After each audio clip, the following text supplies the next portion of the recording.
sa'yo sa Dota. Di ka pahihirapan pa akyatin ng ligaw kahit ang kaya mong ipakain na nga isa. Huwag kang magkakamali na pag-isipan siya ng chick. Wala lang talagang kaso sa kanya kung mag-G. Marunong maglaba kahit wala sa itsura. Di na niya rin kailangan pa pumustura. At kahit na kanino mo dalhin at pakilala na GGV ang lahat sa galing niya makisama. Di na nakala, di na mumulis ng cellphone yan. Pero magloko ka lang, lagot at mapipektasan. Oo, magaling siya makipagbiruan, pero ang puso mo'y hindi paglalaruan. Swerte mo kung mapagbibigyan, ingatan mo ang pag-ibig na isang kakaiba, kakaiba, kakaiba. Panatagpuan mo pagkawalan, minsan lang makahanap ng isang kakaiba, kakaiba, kakaiba. Simple lang pumorma pero swabe ang dating. Sa lahat yata ng bagay hanep, grabe ang galing. Chick na mahin, hindi makabasag tinggan, pero sa basketball tambak hindi ka papagbigyan. Di na niya kailangan ng gayuma para puso mo ay kanyang makuha. Di rin siya yung tipo ng babae na pan-trip lang. Kung maluloko ka, mag-isip ka, please lang. Ang ganda niya sapat para mapakanta ka ng sila ang lahat. Okay lang yan but siguro kulang ka sa talino kung sa kanya'y di tapat.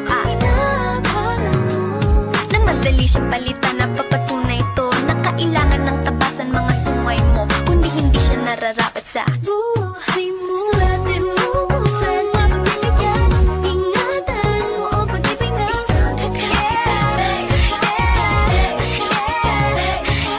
panatagpuan mo pagkawalan, minsan lang makahanap ng isang kakaiba. Di mo siya maririnig humingi ng tawad. Mararamdaman mo na lang at magugulat at gagaan ng loob, kaya siya ay walang katulad. Di siya yung babae na masasabing tipikal, Dahil mismo ang ugali at ganda sumatotal, ang buo niyang pagkatao ay higit sa pisikal. swerte mo kung mapagbibigyan, ingatan mo ang pag-ibig na isang kakaiba, kakaiba, kakaiba, kakaiba. Panatagpuan mo pagkawalan, minsan lang makahanap ng isang kakaiba, kakaiba, kakaiba. Swerte mo kung mapagbibigyan, ingatan mo ang pag-ibig na isang kakaiba, panatagpuan mo pagkawalan, minsan lang makahanap ng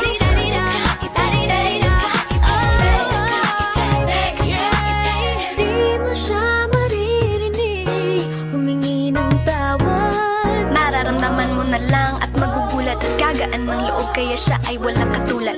Di siya yung babae na masasabing tipikal, Dahil mismo ang ugali at ganda sumatotal, ang buo niyang pagkatao ay higit sa pisikal.